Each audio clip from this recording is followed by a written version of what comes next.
တောက်ချာနေမွေးသူအလုံးမင်္ဂလာပါ2026ခုနှစ်မေလ22ရက်နေ့ကနေ31ရက်နေ့တောတွင်မှာထူးခြားသောပြောင်းလဲမှုနဲ့တိုးတက်မှုကံပေါ်ပေါက်တဲ့အခက်အခဲတွေဖြေရှင်းနိုင်မယ်ငွေကြေးကဏ္ဍလုပ်ငန်းကဏ္ဍတွေမှာကောင်းသောကံတိုးတက်မှုနဲ့အလိုဆန္ဒပြည့်စုံခြင်းတွေကိုရရှိပြီးတော့လက်ပွင့်ကံပွင့်ခြင်းနဲ့အလိုပြည့်စုံခြင်းတွေရဲ့ကောင်းသောအကျိုးဆက်နဲ့အနှစ်သာရတို့ကိုဖန်တီးရရှိနိုင်တဲ့အနေအထားကောင်းတိုးတက်မှုကောင်းတွေကိုဖန်တီးခြင်းအစဉ်ပြေခြင်းတွေရှိမယ်လူမျိုးပဲအကျိုးပေးမယ်အရဝင်းနဲ့ဆက်ဆက်ပြီးလုပ်တဲ့လုပ်တွေအကျိုးပေးပြီးတိုးတက်မယ်20ရက်နေ့မှာပြဿနာဟောင်းတွေဖြေရှင်းရမယ်သွားလာစဉ်စိတ်ဝေဒနာရှင်တူးတယောက်နဲ့တွေ့မယ်သူယူတယောက်ကကိုယ်လှမ်းပြုံးတာလှမ်းခေါ်တာကြွရင်အင်ပဒန်လက်ကောင်းပြီ23ရက်နေ့မှာတော့စီးပွားကံလုပ်ငန်းကံကောင်းမယ်တရဖူပုံပါတဲ့ပစ္စည်းလေးရပြီဆိုရင်တော့အင်ပဒန်လက်ကောင်းသွားပြီ24ရက်နေ့မှာ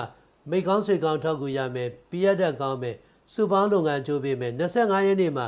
အပြောင်းလဲနဲ့ခီးကိစ္စဆင်ပြေမယ်လူမျိုးကွဲကြိုးပေးမယ်ကောင်းသောသတင်းစကားကြားသိရလိမ့်မယ်ဝေးကွာသူနဲ့ပြန်တွေ့မယ်26ရက်နေ့ကလက်ပွင့်ကံပွင့်ခြင်းလိုရာပြည့်စုံခြင်းဘဝတိုးတက်ခြင်းတွေရှိတဲ့အခက်အခဲကြားမှာဖြည့်ရှင်းအောင်မြင်မယ်29ရက်နေ့မှာရန်အားလုံးကိုကြော်ပြီးတိုးတက်မယ်မိကောင်းဆွေကောင်းထောက်ကူတွေလည်းရမယ်ကြီးကဲများထံကထောက်ကူရခြင်းရှိမယ်28ရက်နေ့မှာဆုံးဖြတ်ချက်မှန်မယ်အတိုက်ခံကြထိုးဖောက်တိုးတက်မယ်29ရက်နေ့မှာပြဿနာတစ်ခုဖြေရှင်းမယ်ပြီးမှအဆင်ပြေမယ်30ရက်နေ့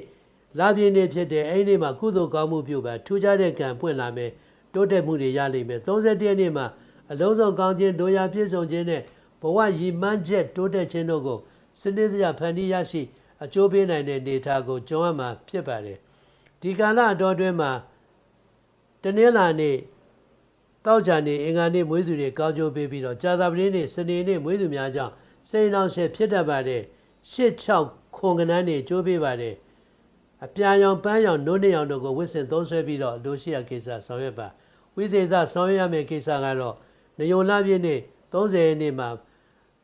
ဗတောက်ပင်တို့ကိုမြေမှာဂိုင်းထိုးပြီးစိုက်ပျိုးပါအထူးဝိသေသဆောင်ရွက်ဖို့ရှေးအစဉ်လာရကတော့နယုံလပြည့်နေ့ဟာဗတောက်ပင်စိုက်ပျိုးတဲ့နေ့ဖြစ်ပြီးဗတောက်နလန်ကိုလေးပိုင်းပိုင်းပြီးခြံတောင်4000မှာစိုက်ပျိုးရင်အနေကင်းဘေးရှင်းပြီးတော့ကောင်းခြင်းလက်ပွင့်ခြင်းဖုံးကန်ကြီးမားခြင်းတွေနေထိုင်သူတွေမှာရရှိမယ်လို့ဆိုတယ်လက်တွေ့ဆောင်ရွက်နိုင်ပါတယ်ကျေးဇူးတင်ပါတယ်